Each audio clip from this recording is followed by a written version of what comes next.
Hi guys! Ngayon guys, magluluto tayo ng kakaibang tinolang manok. Turo po ito guys ng mother-in-law ko, Nanay Sonny. Thank you very much po. Ayan guys.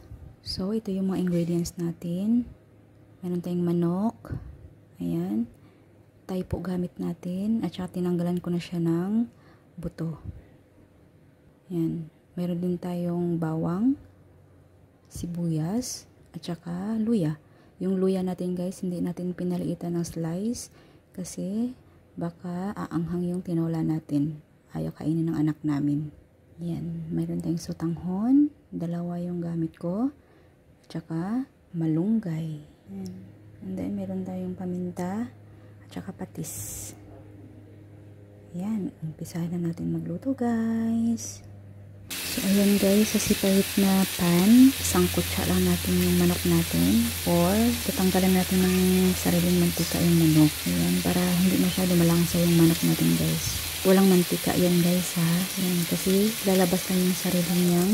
Then, sa isang pan guys, dito natin gisahin yung bawang, sibuyas at saka luya. Ayan guys, habang nagpapainit tayo ng kaldero natin, binabaliktad ko lang yung chicken sa kabila. Yan, lagyan na natin ng oil guys. Kunti lang guys kasi salad master yung gamit namin. Less oil po kasi yung salad master guys. Yan, unahin natin yung luya. Yan.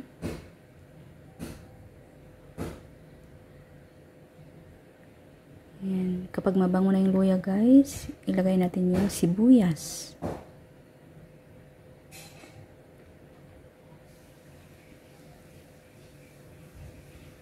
Then, yung bawang.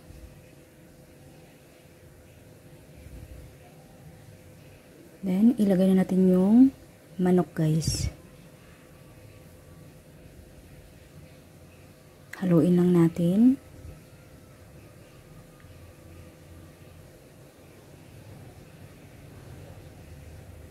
Lagyan natin ng water.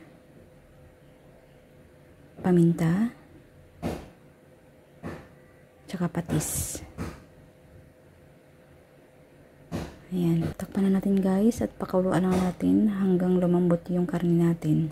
Ayan, kapag lumambot na guys, ilagay na natin yung sotanghon. Ayan guys, yung sotanghon binabad ko muna sa water para lumambot siya ng konti para hindi siya mahirap gupitin.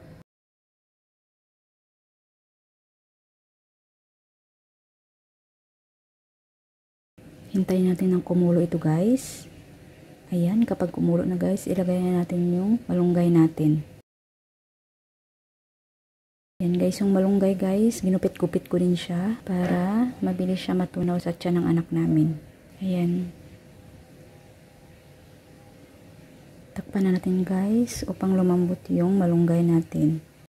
Ayan guys, okay na yung malunggay natin. Takpan lang natin ito habang kukuha ako ng sibuyas dahon. Ayan.